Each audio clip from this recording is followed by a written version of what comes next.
We're talking about hypothyroidism and Hashimoto's, but can you kind of explain the difference and maybe what percentage of, how many people with hypothyroidism sort of fall into that Hashimoto's category?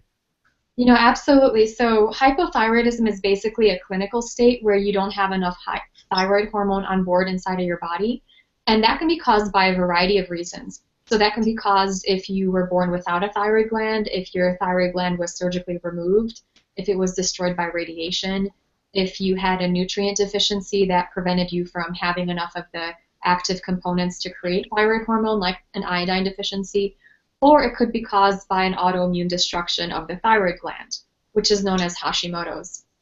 And looking at the statistics and the rates of thyroid disease in the UK, in most of Eastern and Western Europe, as well as the United States and Australia, about 90 to 97% of the time, hypothyroidism is going to be caused by Hashimoto's, which is an autoimmune attack on the thyroid gland.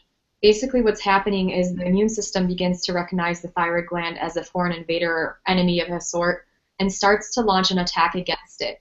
Eventually this leads to the thyroid gland not being able to produce enough thyroid hormone, thus leading to hypothyroidism. But a person can actually have Hashimoto's for 5, 10, 15, sometimes 20 years and still have quote-unquote normal thyroid function, but they still might have a lot of different weird symptoms, and some of them thyroid symptoms, some of them kind of more autoimmune symptoms like anxiety, gut issues, inflammation in their bodies. So I guess the key takeaway of this is, if you're told that you have hypothyroidism, there's probably a 90 to 97% chance that unless it was due to surgery, then you probably have Hashimoto's, and not a lot of people are aware of that, and not a lot of doctors are testing for it. To figure this out, am I hypothyroid? Am I Hashimoto's? What's going on? Like, what's a full thyroid panel in your world?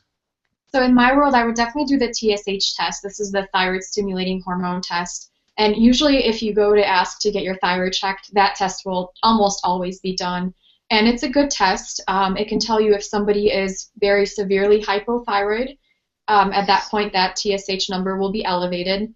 You want to look at the range yourself, and you want to keep a copy of your own test results, because different labs may not use accurate ranges. Back in the day when scientists first determined the reference range for TSH, they had people with thyroid disease in the pool of blood, which was deemed to be healthy. So the reference range was really lax, and they were saying that people with a TSH of as high as 8 were normal. But Wow. numbers should really be closer to, no higher than, I would say, a 2.5 for most people with normal thyroid function. So you want to look at that number first and foremost to determine whether or not you have hypothyroidism.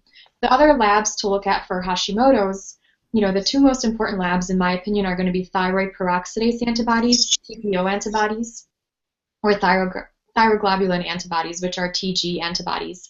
And then 90% of people with Hashimoto's will have the TPO antibodies, and then 80% of people will have the TG antibodies.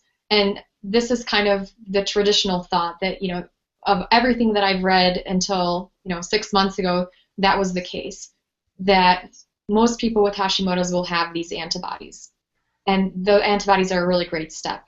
But now new research has come out that said that looking at cytology, which is a more invasive procedure but more accurate, where they actually take cells out of the thyroid gland and they look at them under a microscope, they found that more people had Hashimoto's than previously thought.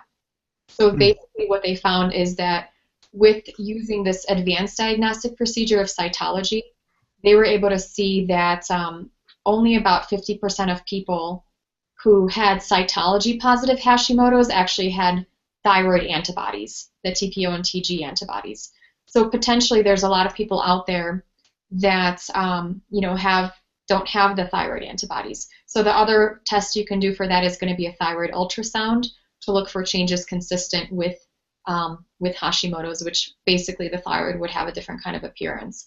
But definitely to start off, I would say the TSH, TPO, and TG antibodies, and then looking at your levels of free T3 and free T4, which are the active hormones. And then, if you're still negative on that, then you can see if you can do a thyroid ultrasound, which is always a good idea for everybody to at least get once.